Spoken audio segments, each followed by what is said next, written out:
تیسری چیز نماز ہے کہ لا دین لمن لا صلاۃ لہ، اس کا کوئی دین نہیں جس کی نماز نہیں ہے.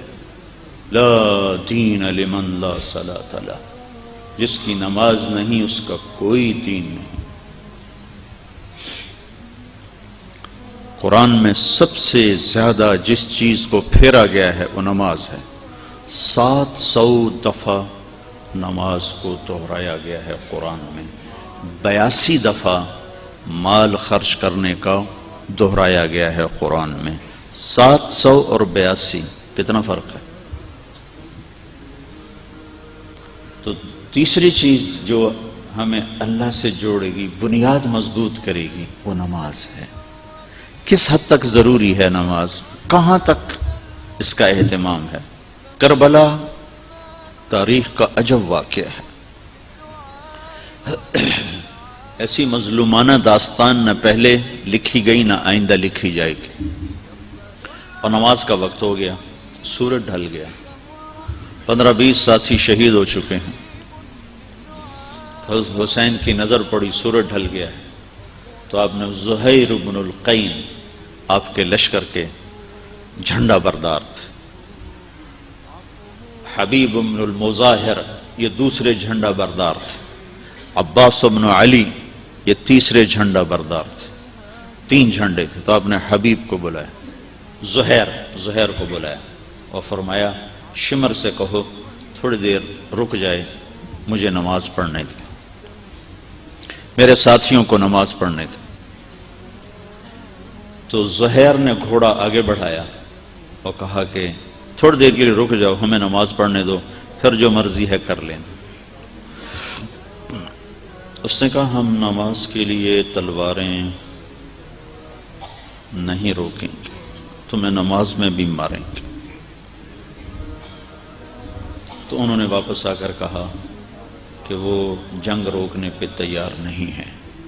تو آپ فرماتے چلو ٹھیک ہے، بس توکل کرو، کوئی نہیں، ہوں سر تے آئی کھلوتی. اور اللہ کی قسم نہ پڑھتے تو ان کو کوئی فرق نہیں پڑنا تھا، ہمیں فرق پڑنا تھا. ہمیں پورا پیغام نہ پہنچتا، ہمیں ادھورا پیغام پہنچتا.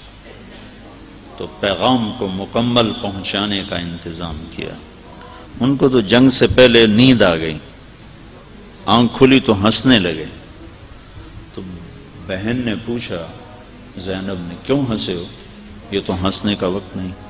کہ اللہ کے رسول خواب میں آئے ہیں کہ بیٹا تمہیں لینے کے لیے آ چکا ہوں. نہ پڑھیں لیکن پھر پیغام ادھورا جاتا. تو فرمایا آدھے ان سے لڑو اور آدھے نماز پڑھو. تو آدھوں کو ان کے سامنے کھڑا کیا اور آدھوں نے اپنے خون سے وضو کیا یا کربلا کی مٹی سے تیمم کیا. ایسے نمازی 14 صدی میں سورج نے نہیں دیکھے، آسمان نے نہیں دیکھے، زمین نے نہیں دیکھے، کہ خون کے فوارے ہیں. جب انہوں نے اللہ اکبر کہا ہوگا تو کیا ہلچل مچی ہوگی عرش فرش. اور جنہوں نے سجدے میں سر رکھا ہوگا تو کربلا کی مٹی نے کیا کیا بوسے لیے ہوں گے. اور تحت الثری تک زمین کا کلیجہ کیسے ٹھنڈا ہوا ہوگا. یہ پیغام منتقل ہوا ہے کہ تم ٹھنڈے کمروں میں بیٹھ کے نماز نہیں پڑھتے ہو، اور اپنے دفتروں کی مشغولی، میٹنگ ہو رہی تھی نماز نہیں پڑھی، عدالت چل رہی تھی نماز نہیں پڑھی، گاہک آئے ہوئے تھے نماز نہیں پڑھی، سوتے رہ گئے آنکھ نہ کھلی. یہ کیا باتیں کرتے ہو؟ کیا اللہ کا تعلق اتنا کمزور ہے کہ اس کے لیے میں سجدے کے لیے اٹھ نہ سکوں؟ ایک اور حدیث میں آتا ہے سخی چاہے فاسق بھی ہو تو اللہ اس سے پیار کرتا ہے، اور عابد اور بخیل چاہے عابد بھی ہو تو اللہ سے ساتھ اس کا تعلق نہیں بن سکتا ہے. شیطان کہتا ہے میں سخی فاسق سے ڈرتا رہتا ہوں، پتہ نہیں کب اپنی سخاوت کی وجہ سے بخشا جائے.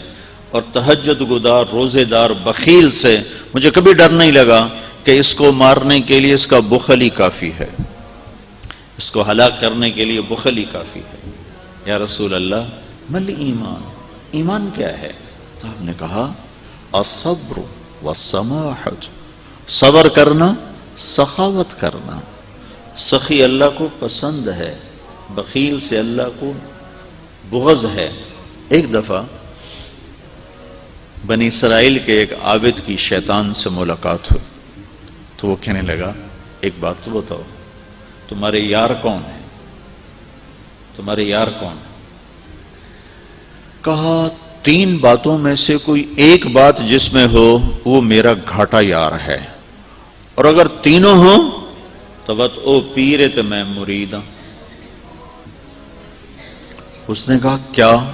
کہ ایک وہ شراب پیتا ہو مجھے بڑا پیارا لگتا، ایک وہ غصے والا ہو تو مجھے بڑا پیارا لگتا ہے، ایک وہ بخیل ہو تو مجھے بڑا پیارا لگتا ہے، اور اگر تینوں باتیں اس میں ہوں تو بس میں مرید تے وہ پیر۔